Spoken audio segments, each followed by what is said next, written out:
इस समय पाठशाला में एक बहुत उपयोगी चर्चा चल रही है। पिछले 2-3 एपिसोड से अनुष्ठान के अंतर्गत हम आपको ये बता रहे हैं कि मिथ्यात्व क्या है, किन कारणों से मिथ्यात्व होता है। पिछले एपिसोड में हमने आपको बताया था कि अन्य देवी देवताओं की पूजा हम किस डर से, किस कारण करते हैं, कौन कौन सी ऐसी गली गलत प्रथाएं हमारे अंदर प्रविष्ट हैं पुरानी, जो हमें मिथ्यात्व का बंद कराने वाली, मिथ्यात्व की ओर ले जाने वाली है। आइए आज ऐसी ही कुछ चर्चाओं को आज हम फिर और आगे बढ़ाते हैं। ध्यान से सुने, आज की चर्चाएं बड़ी महत्वपूर्ण चर्चाएं हैं। इसी विषय में प्रारंभ करते हुए मैं सबसे पहले ये जानना चाहती हूँ कि जो हमारे जैन मत के अनुसरण करने वाले देवी देवता हैं, उनको पूजने में क्या परेशानी है? बड़ी हंसी आती है। हंसी इसलिए आती है कि जैन मत के देवी देवता जिनको हम मानते हैं वो भवनत्रिक हैं, और भवनत्रिक को आचार्यों ने कहीं नीच देव लिखा है, कहीं कुदेव लिखा है। हम उनके पूजने की तो बात करते हैं। मैं कहता हूं कभी हमने ये नहीं सोचा कि अगर देवों की पूजा करनी है तो सर्वार्थ सिद्धि के देवों को क्यों नहीं पूजे? वो तो टॉप मोस्ट है, अगले भाव में उनको मोक्ष जाना ही जाना है। हम लोकांतिक देवों को क्यों नहीं पूजे, जो देवों में भी देवर्षि माने जाते हैं? अरे अगर देवों में पूजना है तो फिर हम ये क्यों नहीं पूछते कि जो स्वधर्मेंद्र अगले भाव में मोक्ष जाने वाला है वो भगवान की इतनी भक्ति करता है, भक्तों में 1 नंबर स्वधर्मेंद्र, उसकी पूजा की तो हम बात करते नहीं। और जो निम्न जाति के भवनत्रिक देव हैं, जो पैदाइशी मिथ्या दृष्टि हैं, हम उनकी चर्चा करने बैठ जाते। बड़ी हंसी आती है। इनकी पूजा, इनकी आरती आज जैनियों में मेरे ख्याल से 50, 60, 70% लोग करते हैं। अन्य देवी देवताओं की जो भवनत्रिक व्यंतर हैं, भवनवासी हैं, उनकी पूजा तो करते हैं, और इन जो बड़े बड़े देवता हैं इनकी पूजा की नहीं सोचते। बिल्कुल गलत है, बिल्कुल गलत धारणा है। सीधी बात क्या है, हम उसी सिद्धांत पे आ जाएं। हम किसको पूजेंगे? जो रागी द्वेषी ना हो, सर्वज्ञ हो, मोक्ष मार्ग का उपदेश देता हो, हमें उसकी पूजा करनी है, अन्य की पूजा करनी ही नहीं। इसलिए कोई जैन मत का अनुसरण करने वाला देव हो या अन्य देव हो, हम किसी देव की पूजा नहीं करेंगे। हम तो वीतराग देव की पूजा करेंगे। अच्छा ये बताएं कि जैन धर्म में भी नवरात्रि का कोई महत्व है? सच बात तो ये है, नवरात्रि का वर्णन किसी भी जैन शास्त्र में एक भी स्थान पर नहीं है। नवरात्रि पर्व ये हिंदुओं का पर्व है, वो उसे मनाते हैं, वो उनके धर्म, अपने धर्म का अनुसरण करते हैं। लेकिन जैन धर्म के किसी भी शास्त्र में नवरात्रि का एक स्थान पर भी वर्णन नहीं मिलता। इसलिए नवरात्रि का दूर दूर तक जैन मत से कोई संबंध नहीं। हमारे यहाँ नवरात्रि के दिनों को विशेष दिन नहीं माना जाता, ये हमारे लिए पर्व के दिन नहीं है, इसलिए नवरात्रि की जैन धर्म में कोई विशेषता नहीं। नवरात्रि के दिनों में विशेष कार्यक्रम आयोजित किए जाते हैं अलग अलग स्थानों पर, बहुत धूमधाम रहती है रात रात में। तो ऐसे में क्या ये अनुष्ठान होने चाहिए या नहीं? जब नवरात्रि कोई पर्व नहीं है तो नवरात्रि के दिनों को हम विशेषता क्यों दें? आपको धूमधाम करनी है ना, 10 लक्षण पर्व में करें, 3 बार आते हैं, अष्टानिका में करें, 3 बार आते हैं, अष्टमी चतुर्दशी को माने पर्व के दिन होते हैं। जब नवरात्रि का जैन शास्त्रों में विधान नहीं, तो इन जैन शास्त्रों के अनुसार नवरात्रि के दिनों में कोई विधान करना युक्त संगत कैसे हो सकता है? बिल्कुल नहीं हो सकता। मैं नहीं समझ पा रहा हूँ, क्या जैन धर्म के अंदर अन्य धर्मों को लाया जा रहा है या हो क्या रहा है? जब जैन शास्त्रों में इनका वर्णन नहीं, फिर इसके अनुसार हम अपना और इनको पर्व मान के विशेष अनुष्ठान इन दिनों में क्यों करें? हम वो अन्य मत वाले अपने अनुसार करते हैं, हम अपने अनुसार करें, क्या आपत्ति? पर इधर कई दिनों से ये देखने में आया है कि नवरात्रि के दिनों में बड़े बड़े आचार्य और मुनि महाराज अलग अलग आयोजन कराते हैं, तो वो उनको सही माने या आप जो चर्चा कर रहे हैं उससे सही माने? मैं चर्चा नहीं कर रहा, मैं तो आपसे कह रहा हूँ शास्त्रों के अनुसार चलो ना। नवरात्रि का किसी जैन शास्त्र में एक सबूत तो दो, और जो कराने वाले कराते हैं ये वो जाने वो क्यों कराते हैं, मुझे वो लेना देना नहीं। और मेरे कहने से भी आप मत चलो, मैं तो ये कह रहा हूँ किसी जैन शास्त्र में नवरात्रि ढूंढ के बताओ ना, कि यहाँ लिखा हुआ है कि नवरात्रि के दिनों में विशेष आयोजन करो, नवरात्रि जैनियों का पर्व है, दिखाओ तो सही। किसी की मत सुनो, हम सीधी बात जानते हैं। मैं कहता हूं मेरी नहीं, आप आगम की तो सुनो। आगम में एक शब्द भी नहीं है, इसलिए नवरात्रि में जो भी आयोजन जहां जहां भी हो रहे हैं कोई आगम सम्मत नहीं है। मेरी राय में इनसे बिल्कुल दूर रहना चाहिए। ये आगम की बात है, मेरी तुम्हारी बात नहीं। आजकल एक विशेष विधान की चर्चा सुनने में आती है, काल सर्प योग विधान। ये क्या किस किस प्रकार का विधान है और ये मुनि महाराज विग्रह क्यों करा रहे हैं? समझे, काल सर्प योग है क्या? जब सारे ग्रह राहु और केतु के बीच में आ जाते हैं तब उसे कहते हैं काल सर्प योग। हमारे श्रोताओं में बहुत से वृद्ध लोग भी होंगे, मैं उनसे पूछता हूँ 10 साल पहले क्या उन्होंने काल सर्प योग सुना था क्या? किसी ने नहीं सुना। काल सर्प योग क्या होता है? कुछ नहीं होता। अभी मैं आज की बात बता रहा हूं, आज ही जयपुर के सबसे बड़े जो ज्योतिषाचार्य हैं उनसे मेरी चर्चा हुई, जैन हैं, मेरी उनसे चर्चा हुई। उन्होंने कहा आजकल जो काल सर्प योग हो रहा है सिर्फ आमदनी कराने का कार्य है, कुछ लेना देना नहीं। काल सर्प योग की भयंकरता इसलिए वो लोग दिखाने लगे हैं ताकि लोग डर जाएं और डर जाके विधान करें। मैंने उनसे पूछा काल सर्प योग के विधान में कितना खर्चा आता है? उन्होंने बताया ये तो सामने वाले को देख के चर्चा होती है। 1000 से लेके 11 लाख और 21 लाख रुपए तक काल सर्प योग विधान में खर्च होते हैं। सोने के और चांदी के और मणि जटित सर्प भेंट में लेते हैं वे विद्वान। हम लोगों को बुरी तरह लूटा जा रहा है, किसी चक्कर में मत फंसिए। काल सर्प योग कुछ नहीं होता, बिल्कुल मत डरिए। आपको कभी भी डर लगे बस ओंकार मंत्र का स्मरण करिए। काल सर्प योग का भय दिला के आप लोगों को डराया जा रहा है और डरा डरा के पैसे वसूले जा रहे हैं, इकट्ठे किए जा रहे हैं। काल सर्प योग कुछ नहीं होता, आगम में रंच मात्र भी इसका वर्णन नहीं है, ये तो ज्योतिषियों की चाल है। आजकल बहुत से लोग ग्रहों के चक्कर में फंसे हुए हैं। वो ये समझते हैं कि ग्रह हमारा बहुत बिगाड़ करते हैं, तो इनसे कितना भय करना उचित है और क्या है ये परिस्थिति? सबसे पहली बात, ग्रहों की मान्यता जैन मान्यता है ही नहीं। देखो, नवग्रह में सूर्य भी है और चंद्रमा भी है। क्या सूर्य और चंद्रमा ये ग्रह है क्या? ये ग्रह नहीं है। सूत्र देखो, तत्वार सूत्र में लिखा है सूर्या चंद्रमसो ग्रह नक्षत्र प्रकीर्णक तारकाश्च। ज्योतिषी देव 5 प्रकार के हैं, सूर्य, चंद्रमा, ग्रह अलग, नक्षत्र अलग और तारे अलग।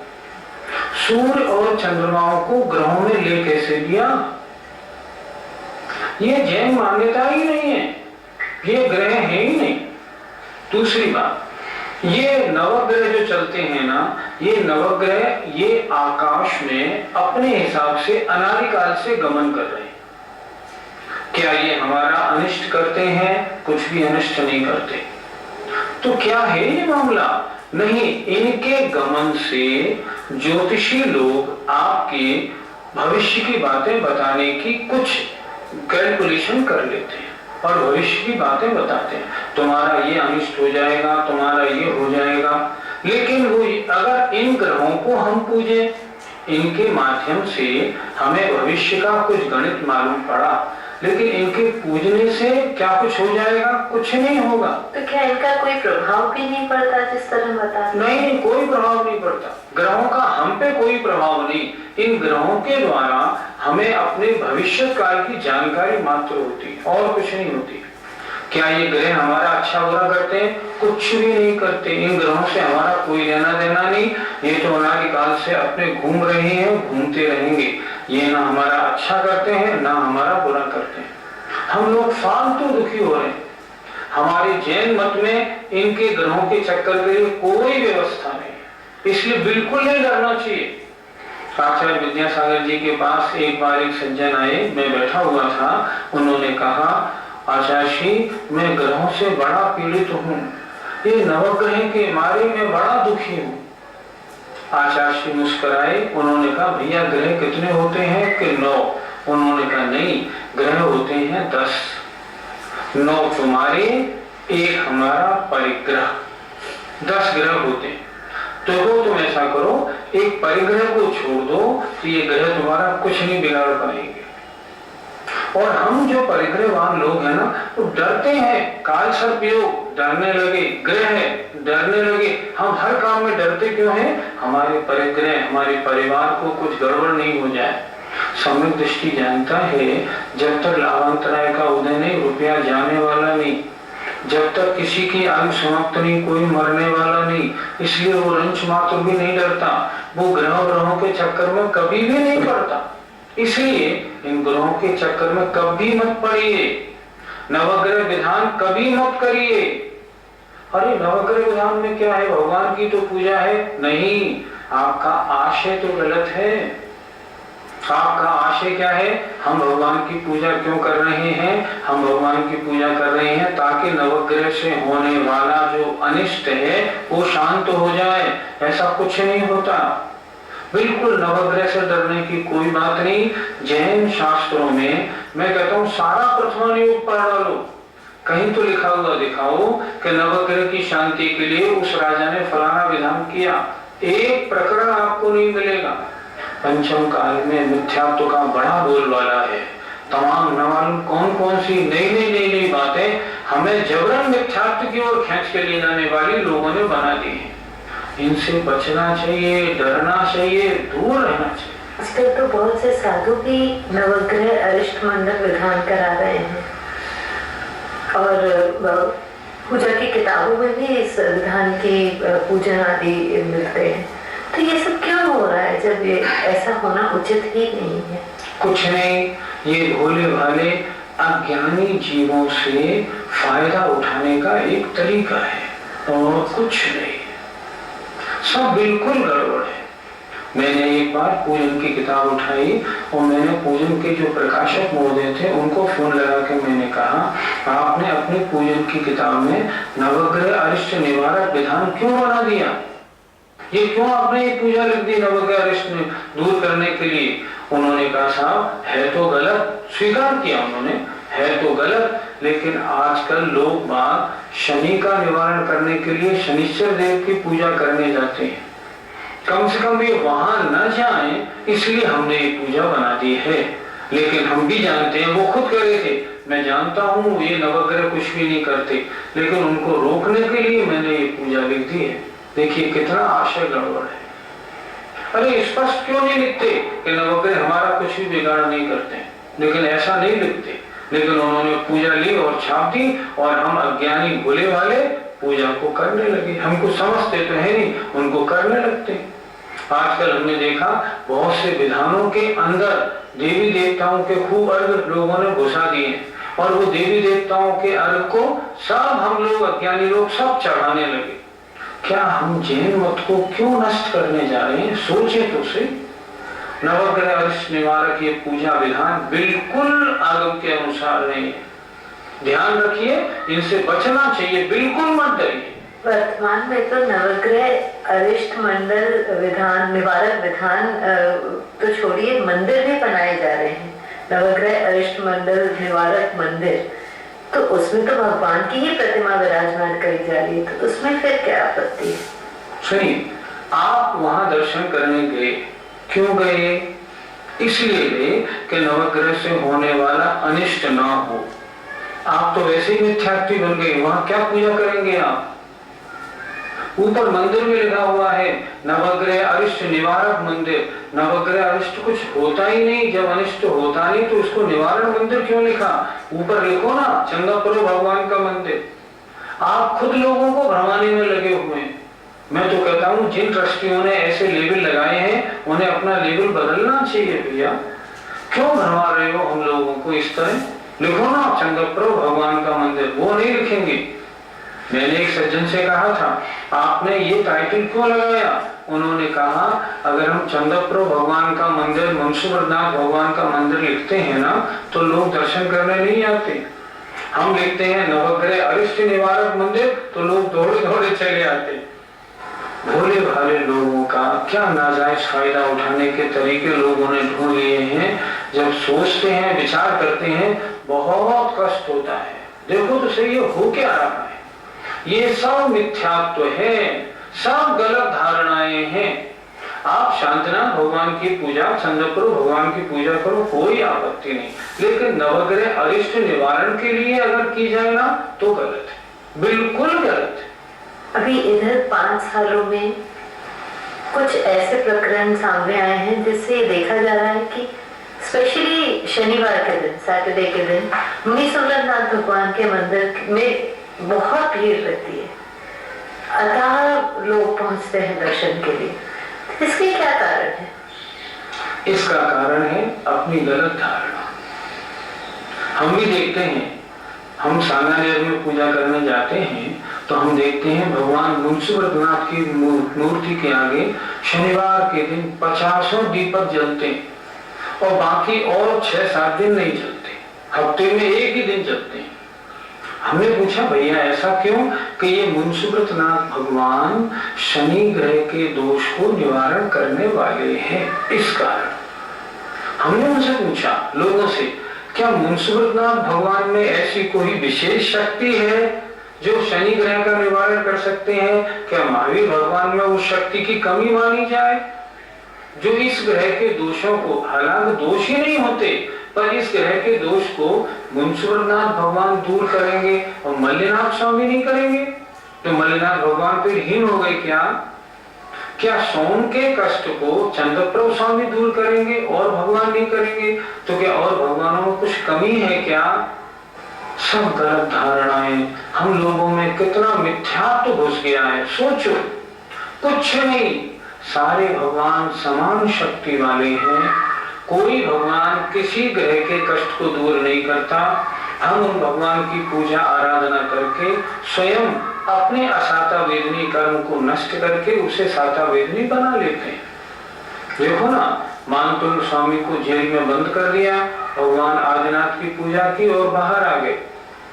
ऐसे ही होता है, भगवान की पूजा करने से संकट दूर होते हैं, सांसारिक सुखों की प्राप्ति होती है, परंपरा से मोक्ष भी मिलता है। लेकिन ये कैसे सोच लिया आपने कि शनि का प्रकोप दूर करने की शक्ति मात्र मुनीश्वरनाथ में है, अन्य में नहीं? बिल्कुल गलत धारणा। छोड़ दो इन धारणाओं को। हम तो हाथ जोड़ के निवेदन करते हैं भैया, जैन कुल में पैदा हुए हो तो इन धारणाओं को कहां से आपने ले लिया? सारे भगवान एक समान हैं, किसी भगवान में कोई कमी नहीं, कोई अच्छाई नहीं, कोई बुराई नहीं। इस बार के दिन इसकी पूजा, इस बार के दिन इसकी पूजा, ये सब मिथ्यात्व में गर्भित है। इसलिए इस सबको भूल जाएं। चाहे जिस दिन किसी भी भगवान की पूजा करें, सब समान है। हम तो वीतराग देव की पूजा करने वाले हैं, सीधी बात। इसलिए ये धारणाएं सारी गलत हैं, इनको हटा दीजिए। दक्षिण भारत में आजकल शनि अमावस्या का बहुत महत्व माना जाता है, तो ये कहाँ तक उचित है? मैं इस बार महाराष्ट्र के कुछ मंदिरों के दर्शन करने गया तो मैंने विभिन्न स्थानों पर बड़े बड़े बोर्ड लगे देखे कि अगली शनि अमावस्या इस तारीख को पड़ेगी, उसे यहाँ विशेष उत्सव मनाया जाएगा। मैंने उनसे पूछा ये क्या है भैया? बोले साहब अगर शनि हो और अमावस्या पड़ जाए तो वह महान पर्व होता है। सोचो, मैं गारंटी करता हूं, किसी जैन शास्त्रों में ऐसा लिखा क्या कि अमावस्या अगर शनिवार को पड़ जाए तो महान पर्व होता है? हमारे पर्व ना शनि है ना अमावस्या है, अन्य मत वालों के पर्व है, उनको रहने दो। अन्य मत वालों के पर्वों को जैन धर्म में क्यों प्रवेश करा रहे हैं हम लोग? सोचें तो सही। हमारे यहाँ शनिवार या अमावस्या या इन दोनों के संग का कोई लेना देना नहीं। कोई तो प्रमाण बताओ कि इस शास्त्र में, इस पुराण में लिखा है उस राजा ने अमावस्या और शनिवार एक दिन में एक दिन पड़ने के कारण उसे विशेष पूजा की, विशेष विधान किया। कहीं तो लिखा दिखाओ। ये सब गलत धारणाएं हैं, इनसे हमें बचना चाहिए। कितनी कितनी तरीके आगे देखो, नवरात्रि घुस बैठा, नवग्रह घुस बैठा, काल सर्पयोग घुस बैठा, ये शनि अमावस्या ने और प्रवेश कर दिया। और ये गलत है, जितनी ये गलत गलत बातें हैं ना, ये हम लोगों में जल्दी घुस जाती है। किसी ने कहा संकट दूर करना है ना तो ये करो, बस हमने मानना शुरू कर दिया। लेकिन इस धारणा को निकालना बहुत मुश्किल का काम है। एक बार धारणा प्रवेश कर जाए तो बड़ी मुश्किल से निकलती है। लेकिन मेरा तो बार बार आपसे यही कहना है, इन सब गलत धारणाओं से बिल्कुल बचो, बिल्कुल निकलो। शनि अमावस्या का जैन धर्म से दूर दूर तक कुछ लेना देना नहीं। अगर कोई आपको कहे भी आगम दिखाओ, आगम सच्चा आगम दिखाओ, फालतू आगम मत दिखाओ। अपने हाथ से कुछ भी लिख लिया और बता दिया, इससे कुछ नहीं होता। किसी भी शास्त्र में शनि अमावस्या का कोई महत्व नहीं है, इसलिए हमें इनसे बचना चाहिए। अभी रिसेंट टाइम्स का एक और बहुत पॉपुलर जो सेंटेंस है या टर्म कह लीजिए, शनि की 7.5, ये बहुत सुनने में आता है आजकल। ये क्या है?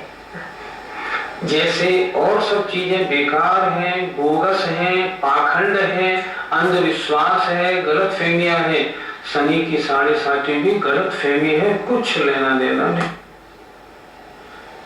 मैं एक उदाहरण सुनाना चाहूंगा, ध्यान से आप सब लोग सुने, इन चक्रों में नहीं फंसे। मेरे एक रिश्तेदार, उनकी लड़की की शादी नहीं हो रही थी। उन्होंने कई ज्योतिषियों से पूछा, उन्होंने कहा भैया काल सर्पयोग है, तुम्हारी लड़की की शादी नहीं होगी। अभी काल सर्पयोग 2 साल तक और है। लड़की उनकी 25 साढ़े 25 की हो गई थी। बड़े घबराए बेचारे। एक बड़े पंडित जी के पास पहुंच गए, उनका नाम बहुत सुनते थे। उनसे जाके उन्होंने कहा जरा देखें महाराज, मेरी बेटी के क्या काल सर्पयोग है। उन्होंने देखभाल के बताया बिल्कुल काल सर्पयोग है, 2 वर्ष तक इसकी शादी नहीं हो पाएगी।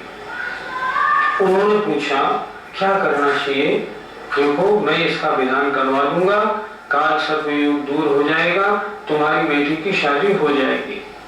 कितना खर्च पड़ेगा? उन्होंने बताया लगभग 75 से 80 हजार रुपए खर्च पड़ेंगे। उन्होंने कहा अच्छा हम आपको कल बताते हैं। उन्होंने घर अपने बड़े भाई को फोन किया कि यहाँ दिल्ली के इन बड़े विद्वान के पास में आया हूँ और इन्होंने मुझे इतना खर्चा बताया है, क्या करना है? उन्होंने कहा अभी कुछ मत बोलना, हम कल बताएंगे। कारण क्या था? उस लड़की को देखने वाले उस दिन आए हुए थे और उन्होंने लड़की की देखा वाली उस दिन कर ली थी। तो उन्होंने कहा हम कल बताएंगे, अभी चुप रहना। ठीक। और जो लड़के वाले लड़की को देखने आए थे, उन्होंने अगले दिन सुबह आए और लड़की का संबंध पक्का कर दिया। अगले दिन लड़की के पिता ने दिल्ली से फिर पूछा क्यों भैया, क्या करूं मैं उसका, बताओ तो सही। उन्होंने कहा चुपचाप वापिस आ जाओ, काल सर्पयोग हट गया, उसका संबंध पक्का हो गया। 1 महीने बाद शादी है, का चक्कर में पड़ गए। 1 महीने बाद शान से उसकी शादी हो गई। मैं नाम पता सब दे सकता हूँ उस व्यक्ति का, आप चाहे तो उनसे पूछें। लेकिन मैं पूछता हूँ फिर भी जिनके दिमाग में काल सर्पयोग घुस गया ना, नहीं निकलेगा। बहुत मुश्किल की बात है। हमारे दिमाग में गलत बातें झट प्रवेश कर जाती हैं। अच्छी बात कोई समझाए तो भी कुछ समझ में नहीं आता। ये सारी चर्चा जो हुई, इससे हमारे दर्शकों को क्या निष्कर्ष निकालना चाहिए? दर्शकों को अज्ञानी बने रहना है या समझदार विवेकी बनना है? अगर विवेकी बनना है तो कान खोल के सुन ले। अगर दिक्कत हो आचार्य विद्यासागर जी महाराज के पास आ जाएं और स्पष्ट डिस्कस कर लें। मैं जो कह रहा हूं वही वर्तमान के सबसे बड़े आचार्य हैं, आए और उनसे बात करें। मैं फिर आपसे कह रहा हूं, देखो नवरात्रि कुछ नहीं, जैन धर्म का नवरात्रि से कोई लेना देना नहीं, नवग्रह के प्रकोप से डरने का कोई काम नहीं। ये ग्रह हमारा कुछ भी बिगाड़ नहीं करते, बिल्कुल निश्चिंत रहें। सारे पाप कर्मों का प्रक्षालन करना है। आपके पास अमोघ अस्त्र है, नमोकार मंत्र, उसका स्मरण करें। काल सर्प योग कुछ नहीं होता, बिल्कुल ये लोगों ने धंधा करने वाले पंडितों का जाल है, इससे बिल्कुल दूर रहें। शनि की 7.5 बिल्कुल हटा दें दिमाग से, शनि अमावस्या बिल्कुल दूर कर दें। इन सब गलत चीजों से बचना हमारा कर्तव्य है। देखो हम तो इतना कर सकते हैं कि शास्त्रों के अनुसार आपको बताएं, आपको समझाएं, लेकिन फिर भी अगर आपको मिथ्या दर्शन पसंद है, पहले गुण स्थान में रहना चाहते हैं, मिथ्या दृष्टि बने रहना चाहते हैं, मिथ्यात्व से आपको दिली जिगरी स्नेह है, करें इनका पालन, हम थोड़ी मना करते हैं। आप करेंगे वो आप भरेंगे। लेकिन मैं फिर आपसे कह रहा हूं, हमने इस पहले गुण स्थान के अंतर्गत इन चर्चाओं को क्यों लिया है, ताकि अनादिकाल से जो हमारा गुण स्थान पहला बना हुआ है मिथ्यात्व, ये गुण स्थान हमारा टूटे। अगर इन परंपराओं को हमने नहीं छोड़ा और हम इन परंपराओं का अनुसरण करने लगे और अपने मिथ्यात्व को और पुष्ट करने लगे, तो मिथ्यात्व से जन्म जन्म में कभी पीछा नहीं छूटेगा। इन सबको छोड़ दीजिए। किसका आश्रय लेना? सच्चे देव शास्त्र गुरु का आश्रय लेना। मेरे तो 9 देवता आराध्य हैं, 5 परमेष्टि, जिन वाणी जिन धर्म, जिन मंदिर और जिन मूर्ति, इसके अलावा कोई आराध्य नहीं। हम उन अरहंत देव की पूजा करते हैं जिनकी शरण में 100 इंद्र निरंतर हाथ जोड़े खड़े रहते हैं।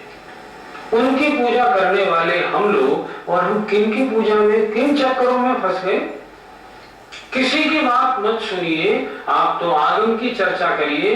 आगम में एक शब्द भी नहीं लिखा इन चक्करों में। अतः इन सब बातों को छोड़ें, मिथ्या धारणाओं को हटाएं, अपनी धारणाओं को सही बनाएं। ऐसा हमारा निवेदन है, हमारी प्रार्थना है, हमारी शिक्षा है, हमारा कहना है। हमें आशा है आप मानेंगे और गलत धारणाओं को छोड़ेंगे। आइए, जय जय।